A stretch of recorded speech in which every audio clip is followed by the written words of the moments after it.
welcome to the next installment of the series that we're talking about, My Journey to Faith.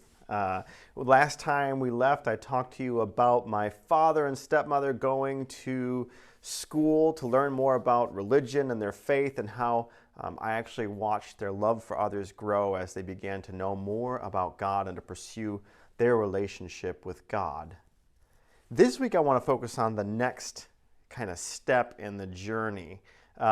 Which not so much has to do with my parents, but has to do more with me. So I went to undergrad at Eastern Michigan University. I think I mentioned that in one of the previous videos. And in 2007, I graduated from Eastern Michigan University, and I started going to DePaul University in Chicago, Illinois, for pursuing my master's degree in vocal performance. Now, one of the things about moving to the big city is the realization at a young age that I don't have a past that's going to precede me. I don't have a reputation that goes before me. I kind of have like a blank slate moving into this big city to be able to pursue some things that I didn't necessarily have time to pursue before, or really weren't that important to me to pursue before either. So one of those things that I wanted to pursue when I first moved to Chicago was religion. And in particular, trying to figure out, is there a religion that's man-made, and is there one that's not man-made? Does one actually come from God, or are all religions just good philosophies with good morals, how to live? And that was really important for me to pursue. Now, I was pursuing it as religion, so not as a faith, not as like a real kind of faith walk and journey. So I moved to Chicago.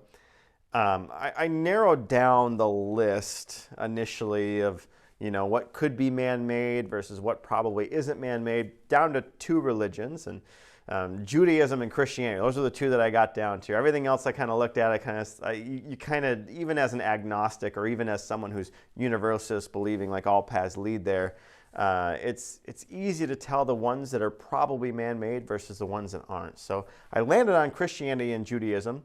And because of my background with Catholicism and Assemblies of God Church, my growing up with my parents, and just kind of understanding the biblical narrative, I really wanted to pursue, let's put Christianity to the test and see where we land with everything.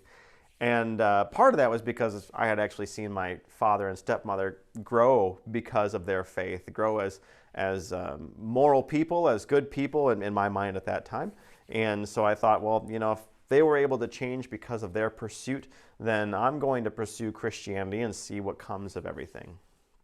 So I took that first summer in Chicago, and I looked at manuscript evidence, I looked at scientific evidence and historical and archaeological evidence for the Bible.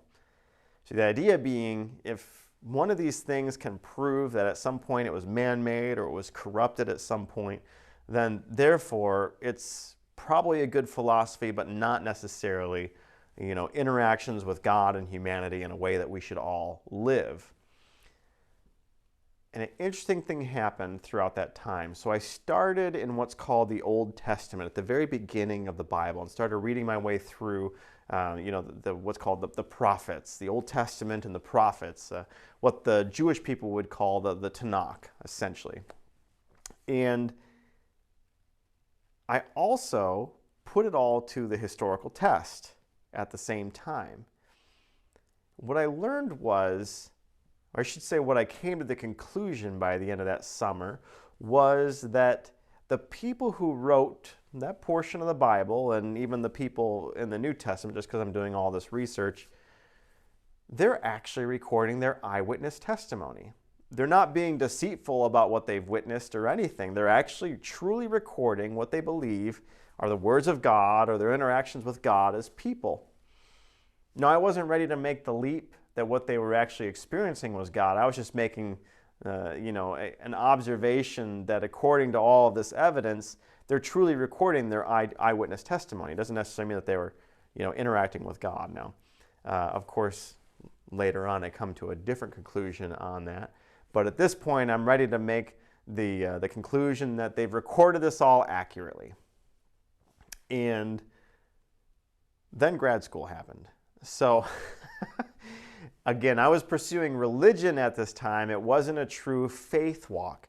And so once I started grad school, once I started doing all my music and everything else, religion took a back burner or a back seat to everything else that was going on. And because when you're pursuing it as religion, or when you're pursuing religious studies, you're not really thinking about, yes, I want to move forward with this as a true walk in faith. So I got busy.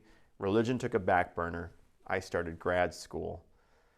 And with that, I'll end this video, and we'll pick it up next week, or I should say in our next video, to tell you about what happened next. Thanks so much for listening, and God bless.